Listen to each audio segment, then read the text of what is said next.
अस्सलाम वालेकुम dear students, I hope कि आप बिल्कुल खैरियत से होंगे। फर्स्ट ईयर कंप्यूटर साइंस की आज की इस वीडियो में डिस्कस करेंगे कंपैरिजन ऑपरेटर्स को।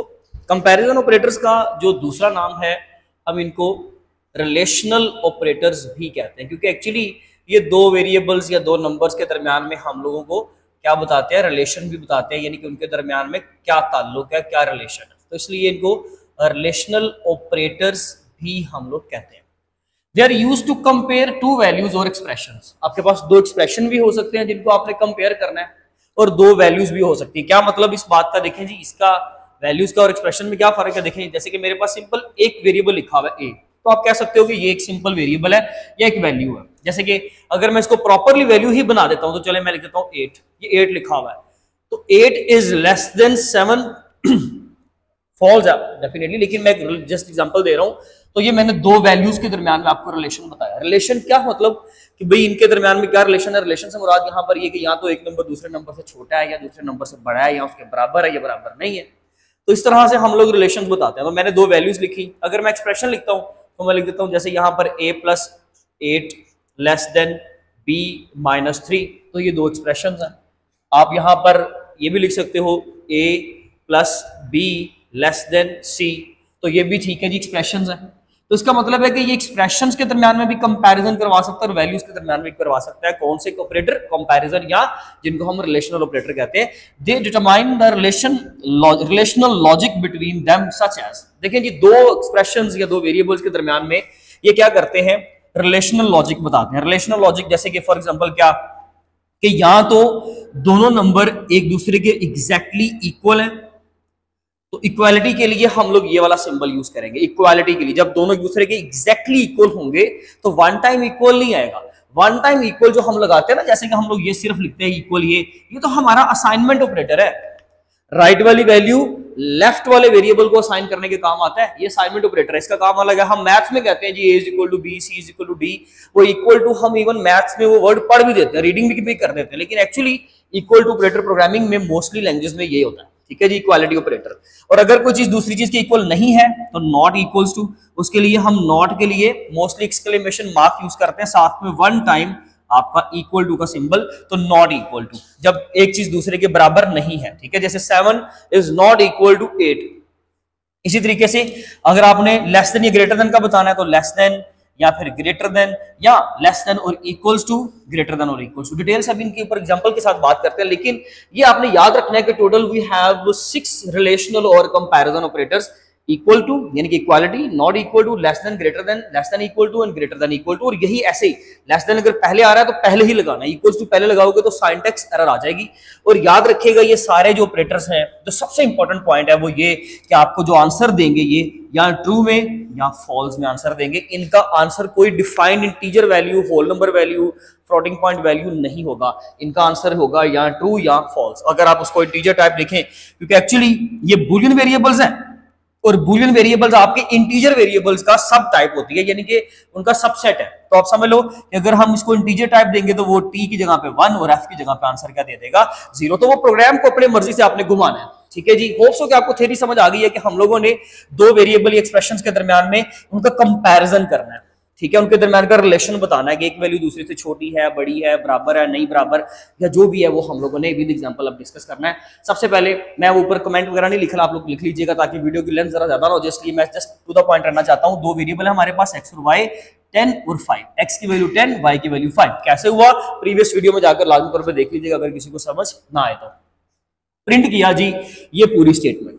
अब इसके अंदर क्या है, जो चीज डबल कोट के अंदर है वो तो एज इट इज शो होनी है, एज इट इज और एज इट इज।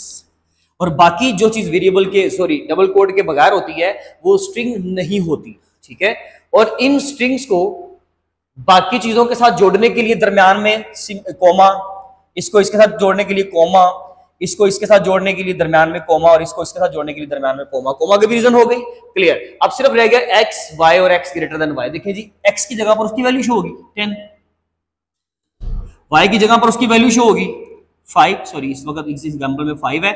ठीक है जी, और यहां पर इसका जो भी आंसर आएगा, और मैंने आपको बताया कि रिलेशनल ऑपरेटर या कंपैरिजन ऑपरेटर का आंसर किस में आता है, ट्रू या फॉल्स में। तो 10 ग्रेटर देन 5 का आंसर 5 नहीं है, 3 नहीं है, 2 नहीं है, इसका आंसर क्या होगा, यस या नो। ट्रू या फॉल्स, या 1 या 0, ठीक है।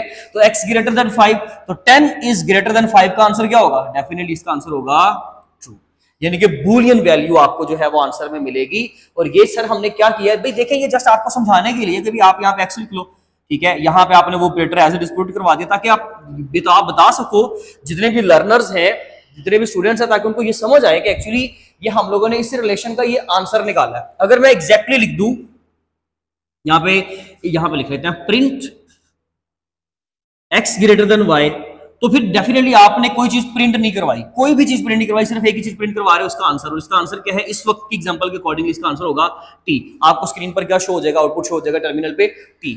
लेकिन फिलहाल हम साथ में स्ट्रक्चर बता रहे हैं, जरा उसकी प्रेजेंटेशन बना रहे हैं कि एक्चुअली इसका आंसर ये आ रहा है, ठीक है जी। इसी तरह से अगर हम लोग लेस देन की बात करें तो मैं यहां से ये वाला ऑपरेटर रेज कर रहा हूं, यहां से ये वाला ऑपरेटर रेज कर रहा हूं, ठीक है जी। तो फिर यहां पर भी खत्म हो जाएगा। तो 10 लेस देन y की वैल्यू 5 इक्वल्स अपनी जगह पे x लेस देन y का आंसर क्या आता है, ठीक है। 10 इज लेस देन 5, कंडीशन क्या हो गई? फॉल्स। तो यहां पर आ गया आपका f। मुझे याद आ गया कि खास करके जब हम लोग अपने डिफरेंट डिसीजन मेकिंग के काम करेंगे, लूप्स लगाएंगे, वहां पर हम लोगों को कंडीशंस लगानी होती है, कि बहुत इंपॉर्टेंट चीज है। तो कंडीशंस लगाने के लिए भी हम क्या करेंगे? रिलेशनल या कंपैरिजन ऑपरेटर को इस्तेमाल करेंगे। क्यों? क्योंकि उनका आंसर हमने टी या एफ में देना होता है, ट्रू या फॉल्स में। एक कंडीशन या सही होती है या गलत होती है, इसका कोई डिफाइंड आंसर नहीं होता। इसलिए हम लोग क्या करते हैं, तब भी रिलेशनल ऑपरेटर्स को यूज करेंगे, ठीक है जी। लेस देन की प्रैक्टिस होगी इसी तरीके से। आप देख लें कि अगर हमारे पास प्रिंट में सपोज कर ले, मैं करता हूं जी, मैं ये नहीं लिख रहा, मैं जस्ट अपनी बात कर रहा हूं सिर्फ इसके ऊपर x इक्वल्स टू y, यानी कि इक्वालिटी शो करवानी है। तो आपके पास x की वैल्यू, अब ये रफ पे कैलकुलेट करवा रहा हूं कि एक्चुअली पीछे कहीं पे कंपाइलर पे क्या होगा, वो कैसे ट्रांसलेट करके देगा, इसको बाइनरी में कन्वर्ट कर देगा। और कैलकुलेशन क्या होगी कि x की वैल्यू है आपके पास 10 इक्वल्स टू y की वैल्यू आपके पास कितनी है 5। तो 10 इक्वल टू 5 पर क्या हो गया? क्या 10 is exactly equal to 5? No, गलत हो गया। तो यहां पर आंसर क्या आ जाएगा इसका? फॉल्स। तो जब आप ये चलाओगे लाइन, इसका आंसर क्या आएगा? फॉल्स। फिलहाल उसने कैसे किया होगा?